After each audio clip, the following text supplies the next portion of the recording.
because this is the most expensive stock market we have ever had in the history of ever, which is a long time. It's going to implode, and it's going to hit an air pocket.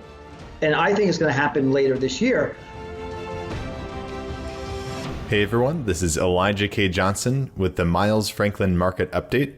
We have a very special guest today, Michael Pento from Pento Portfolio Strategies. Michael, thank you so much for joining us today. Always a pleasure to be on with you, Elijah. Definitely. And if our viewers want to learn more and keep up to date with everything that we're posting and all the interviews that we're doing with you, just hit the subscribe button and also the bell icon so you're notified of all the posts coming out.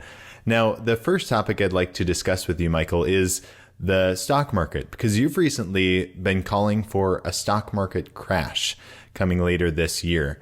Why do you see that? Okay, so first of all, a lot of people might say, well, he's always calling for a stock market crash. Well, the stock market does crash. It crashed in 2008, 2018. It crashed in 2020. So there are crashes, and I call a lot of them accurately. But there are times when I'm very bullish. I mean, I have clients here that did very well last year. They're doing very well this year. So I mean, I am along the markets. I'm a perma bear. But I'll tell you, Elijah, what I'm permanently bearish on is the idea that you can fix an economy and reconcile the imbalances by taking interest rates to 0%, leaving them there for decades, and bringing the budget deficit to 25% of GDP, bringing the national debt to 135% of GDP, taking every asset in the world into a magnificent bubble, real estate, bonds, stocks. That's not a long-term prescription for health and a viable economy. I'm very bearish on that, but I run my company, Pento Portfolio Strategies, like a hedge fund. It's an RIA, soon to be registered with the SEC, we hope. But it's run like a hedge fund, so I actively manage the portfolio. There are times I'm, hold my nose, close my eye, well, I never close my eyes, but hold my nose and say a long prayer and go long the market, because this is the most expensive stock market we have ever had in the history of ever, which is a long time. It's going to implode, and it's going to hit an air pocket. And I think it's going to happen later this year. The question is, do you have to understand when to ride the bubbles and when to get out? And I have a 20-point model that helps me understand to internally read some arcane measurements in the stock market to let me know when the market is worried about what's happening. And I think they can get really petrified come say around June, May, June timeframe. And that's just a guess based upon some things I'm going to go over right now. So first of all, the market is inflated to the thermosphere, as I like to say, the outermost layer of the atmosphere. And it's because of fiscal and monetary stimulus. We know that. Well, you should know that. You should understand that. I'm sure you do. But so what's going to happen now? We're riding the bubble. What's going to happen now and around the third quarter timeframe? So first of all, around that timeframe, there's going to be dramatic base effects in growth and inflation. So think about what happened in 2020 around April, March, April, May timeframe. The economy was shut down. So a year later, we're lapping the nadir of those readings. So you're going to see tremendous year-over-year changes in growth and inflation. Now, I think the Fed's going to try to look through that. The bond market may not look through that, but let's just look at that 1 point to start off. So tremendous base effects year over year, starting around April, May timeframe.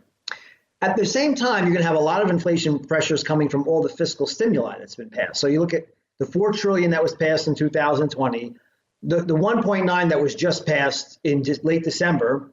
That hasn't really been even disseminated yet.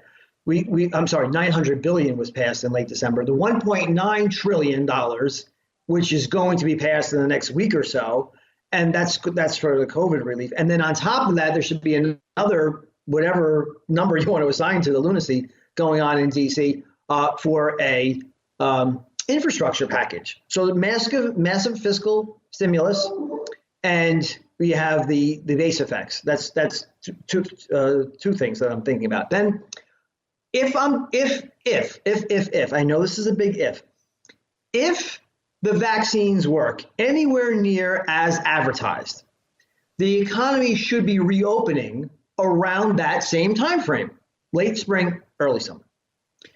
And if that happens, you're going to have an absolute surge in non-farm payroll report numbers in the leisure and hospitality sector that was absolutely wiped out, eviscerated, decimated. Use the adjective.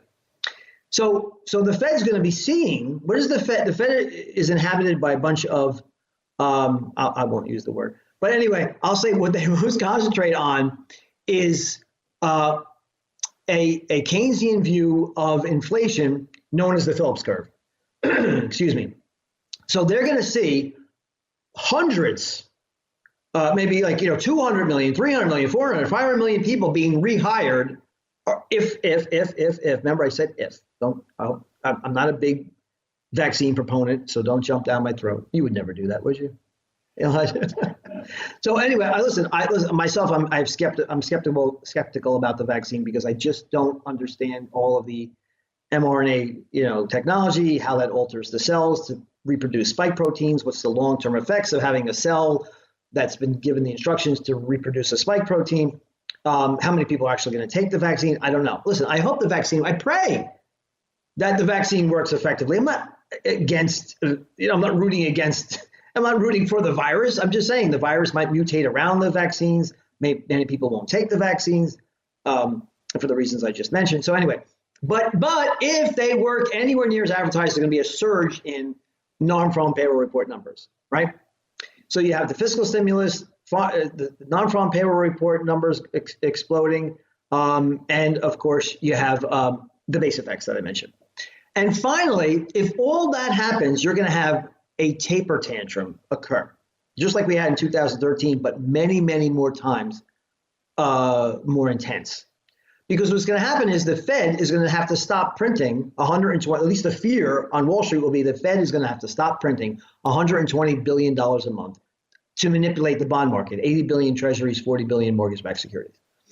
So if those four things happen, and there's a good chance they will, you will have a super spike in bond yields going from where they are today, around a little over 1% to 2% or more in a matter of a few months, which I think could create an absolute air pocket in stocks. Because believe me when I tell you, the only thing holding up this massive bubble is trillions of dollars of stimulus that keeps being created by Washington and all of it being monetized by the Fed. If that goes away, and the idea that can go away is going to be salient in the minds of investors around the time frame I just mentioned. And it's very dangerous to be a long-only buy and hold investor at that time. I don't plan to be one of those people watching. Sorry for the long answer. No, it's great. And you mentioned how the stock market is really coming from a point of being more overvalued than ever. I wanted to ask you about that because if you, for example, look at the metric, the PE ratio. So for our viewers, that's essentially the price to earnings ratio. So how much does the company earn? And if you took that amount, how many years would it take to essentially equal the value, the earnings to equal the value of the company? The cap rate of earnings. If I'm trading at 100 times, it's 100 PE. It's taking me 100 years of yearly earnings to get my money back. And that's a very expensive stock. So you're actually betting the growth is going to be higher, accelerating growth. Right now, we're seeing PE ratios, over 30. We haven't seen them this high since for a while, right? But we actually did see them higher than this in 2008 and slightly higher than this in the dot-com bubble. So what makes you say that the stock market is more overvalued than ever currently? Okay. So you look at the E, which is the denominator that you're just talking about. So you're looking at the current PE ratio, first of all. The earnings are all artificial and can evaporate very quickly. So I wouldn't concentrate on just that, but you're looking at the current PE ratio. I think you're actually mentioning the forward PE ratio. I don't even know if you're looking at the trailing 12 TTM, trailing 12-month PE ratio. But if you look at the cyclical adjusted PE ratio by Case-Shiller, we are at a record. I've never been higher. But if you look at price to earnings ratios, you're looking at a very, very myopic view of the stock market. As I said, the earnings are ephemeral. They can evaporate very quickly. I look at other metrics that can't be manipulated as easily because you're looking at not only that, Elijah, you mentioned operating earnings. You're not talking about even GAAP earnings. So what can't be manipulated by Wall Street as easily as buying your stock back and inflating your earnings? What can't be manipulated is something called a PE ratio. I'm sorry, a price to sales ratio. Price to sales ratio. That is twice as high as it was in the taper tantrum of 2013. All-time record high, price to sales, okay? You can manipulate earnings, stock buybacks. You cannot borrowing money and removing your shares, could make all of your earnings explode. It can make actually the earnings per share explode. So no wonder why you mentioned the PE ratio. It's a fault. I'm not blaming you. I'm just saying that Wall Street concentrates on that. But the other metric, which is even better, is the Buffett indicator, and that's trading at almost 2 times the total market cap of equities to underlying GDP. 200%, Elijah. 200%. The average of that metric is 0.6. In the .com era, it was, I think, 135, 140. And in 2007, it was 100%. Now it's 200% of the economy. So by any real thorough analysis of the stock market, price to sales, median PE ratio, total market cap to GDP, record high. By a lot. And one of the points that you make also in an article that you wrote recently is kind of this taper tantrum, as you say, will kind of happen. The stock market could crash at the same time we're seeing inflation. And that puts the Fed at a really hard spot because then they can't just create more money to, boost the stock market because we're already seeing inflation. So it seems like there's not a lot the Fed could actually do at that point. Well, I could talk for 20 minutes on that, but that one point is a great point. So first of all, the Fed has no idea what inflation is. They can't measure it correctly, but they cannot pinpoint a 2% inflation target and stick the landing at 2%. Inflation really is the depreciating purchasing power of a fiat currency. That's really what inflation is. It's the market's confidence in the fiat currency's purchasing power. It's not a Phillips curve metric or how many people are working. Nobody cares about that.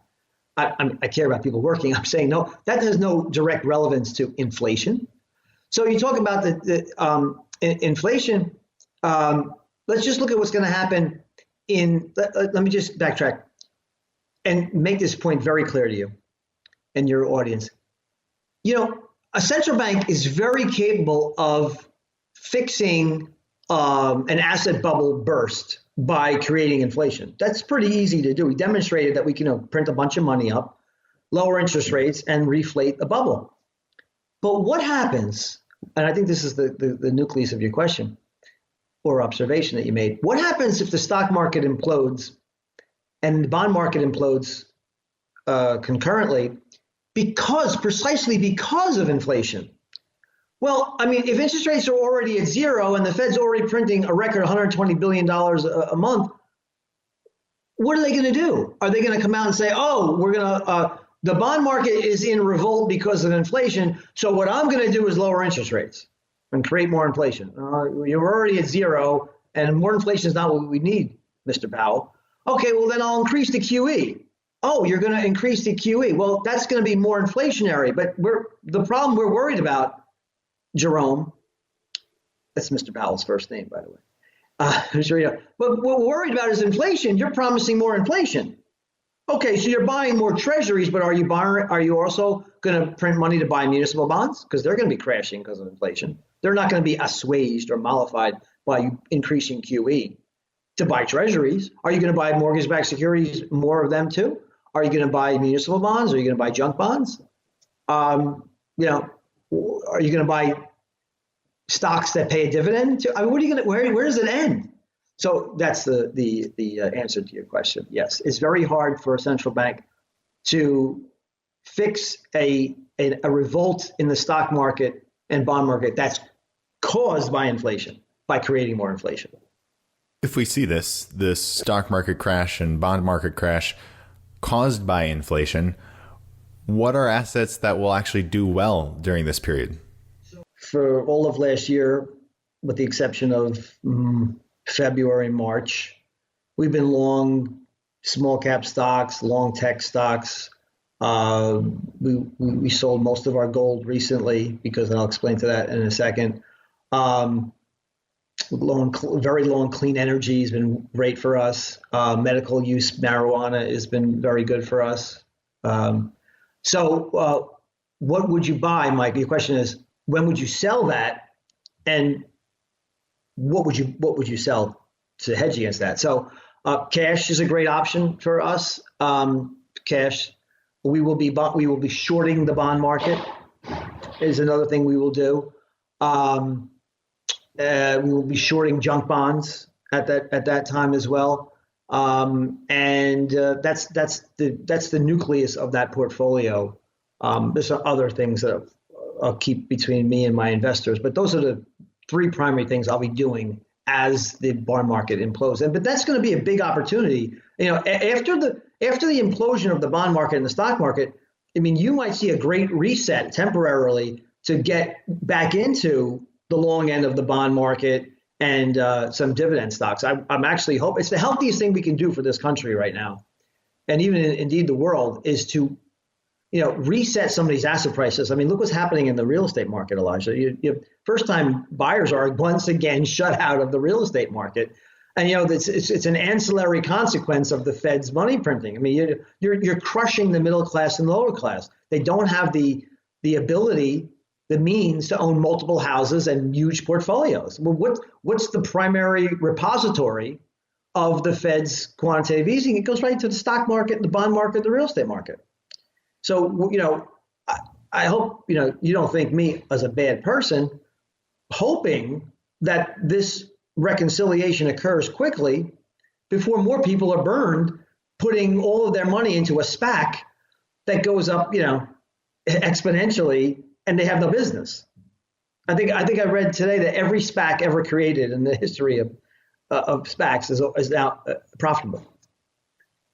They don't do anything yet. And you'll read about this in the history books about this time. You're like, well, while Janet Yellen's now the Treasury Secretary, she was the former Federal Reserve chairperson, and now we have Jerome Powell, and we have people on Wall Street debating about whether or not this is a bubble, and debating about if assets are overpriced, and then they're going to read, oh, well, duh. Look at this. People were sending money to a SPAC that has no operational function whatsoever. It's a holding company hoping to take some companies public, and the prices go through the roof. It's crazy. And I know last time we had you on, you were talking about how short term you're not too bullish on precious metals, but more longer term, looking into the end of the year, you are bullish. Could you give us an update on your perspective right now in the precious metal markets? Okay, so again, 2020 we were long for most of the year. Around the fall of 2020, I sold all of my precious metal miners, kept a 5% position in physical gold, which I sold later. I think I sold it a few days ago, very recently. So I have no gold in the portfolio, though I love gold long term. So what I said back in the fall 2020 was that I was very much concerned about what I called the vaccine dead zone. So I said, what does gold hate more than anything? Gold hates rising real interest rates. And, you could have inflation. Gold does very well during inflation. You could have disinflation and deflation. Gold loves those scenarios, sometimes even more than inflation. But what gold hates more than anything is when growth, the second derivative of growth and inflation, is rapidly rising. And that's exactly what I think now is going to happen. After the vaccine dead zone is now pretty much ending, we're going to go into we're in the distribution phase of the vaccine. What I talked about, all those things I talked about before, about the interest rates spiking much higher, much faster than inflation. So nominal rates will be spiking faster than inflation. You're going to have a lot of fears about growth, and that should historically be very bad for gold, even though people say, well, and I get, I'm empathetic to the idea, well, we have all these deficits and the dollar and blah. As an investor, I'm most interested in what the algorithms on Wall Street are going to read and understand and trade. And they're set up, they're built to sell and short gold when real interest rates are rising. And that's exactly what I see happening up until around, like I said, the April, May, June timeframe. So late spring, early summertime, not even our summer. So, early summer timeframe. At that time, you'll see all the things I just mentioned go away. You'll see the year over year base effects diminish. We could really find out the truth about this virus, COVID-19, which I believe, in a non-medical opinion, that we'll be living with it forever, or for very, as far as the eye can see. It'll be like the flu, where you have to go and get your flu shot, your COVID shot every year. There'll still be tens and tens of thousands of people, unfortunately, dying from it every year. But the economy does, we agree that listen, kids have to go to school, and restaurants have to be able to survive. So you take your shot for most part. It'll be here. People die of the flu every year. 30, 50, 60,000 people die every year from the flu. So people will be dying from COVID-19. But we'll understand that the economy is going to reopen, but this is not going to lead to economic nirvana. What you're going to have is an economy that kind of opens, but we're still living with the virus. The fiscal impetus of 2020 and the first half of 2021 will be behind us. In other words, the COVID-19 stimulus will be out. The infrastructure bill should be out by then, and it'll be a much smaller version than the $5 trillion, whatever they were saying they were going to do. It'll be probably hundreds of billions of dollars. That'll be behind us. And then you have the tapering. That's the key. And you will have, after that spike in super spike in interest rates, which I see coming, super spike, the interest rates will double from 1 to 2. And by the way, Elijah, the average interest rate on the 10-year benchmark is 7. So we're talking about, a spike it doubles from a very low base, but it's still, it's the rate of change that matters. So that might be the catalyst for the stock market to crash, and then yields will start plunging, right? You'll get more of a commitment from the Fed to buy the long end of the yield curve to make sure that never happens again. And then gold should really rip your face off. It'll be a great rally. But again, this is my theory based on the inflation, deflation, economic cycle model that I created. I trade for what the model is telling me what's happening now and what should happen in the next few weeks and months. I don't sit there and speculate what's going to happen in February, what could happen in June, and then trade that way. Not a very smart way to make money. It's a lazy way to make money, to be honest with you. It's a lazy way to invest money because it's like, hey, this is what we do, and facts change. I don't care because it's, I'm just raising assets. Well, I don't do that. Yeah, I mean, it seems like we're definitely living in a constantly changing environment, and this seems, in your perspective, this year will just be very, very, I guess, uncertain. Things just changing all the time. And I guess one of the things that kind of at Miles Franklin, our view is that precious metals are insurance first and foremost, right? Making money or making a profit from precious metals is kind of the secondary idea. So, our view is we can't give financial advice, but always to have a certain amount of precious metals kind of as insurance. What is your perspective on that kind of in the coming year as we see all this uncertainty? So I always start, I don't care, where we are in that cycle, the precious metal cycle, I would start with 5% physical gold.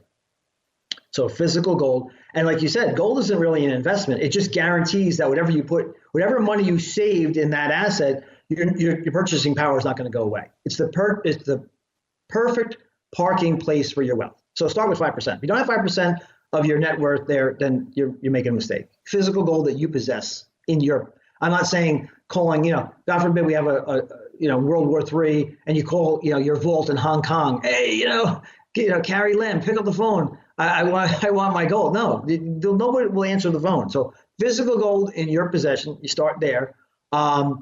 And then you could toggle that amount up and down. I think the nadir of this gold cyclical bear market could end around, April.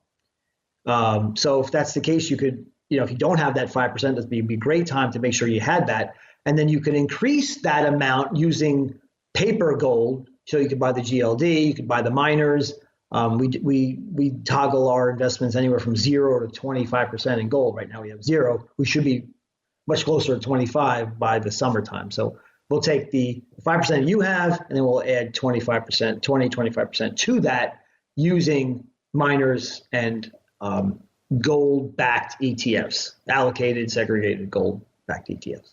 Fantastic. Well, Michael Pento, we really appreciate you kind of giving us a rundown of your outlook for this crazy year it seems like we're going to be heading into. So we just really appreciate that. Again, for our viewers, please keep up to date with everything we're posting. So subscribe, hit the bell button.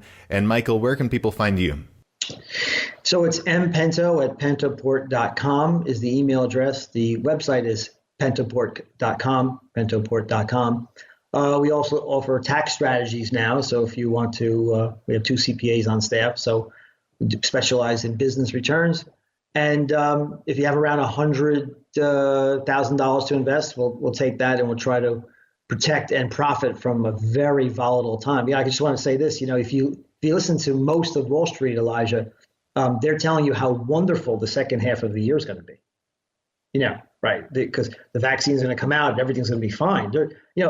The best Wall Street has ever done was when the economy was shut down. And that was because we were printing trillions of dollars and having them all monetized by the Federal Reserve. I would not want to be long this incredible bubble when fiscal and monetary cliffs are happening concurrently. So you come here, we'll try our best to model that and make sure we're protected and profiting from that if we can. Fantastic. Michael Pento, once again, thank you so much and God bless. You too. God bless you. Thank you. Much success to you.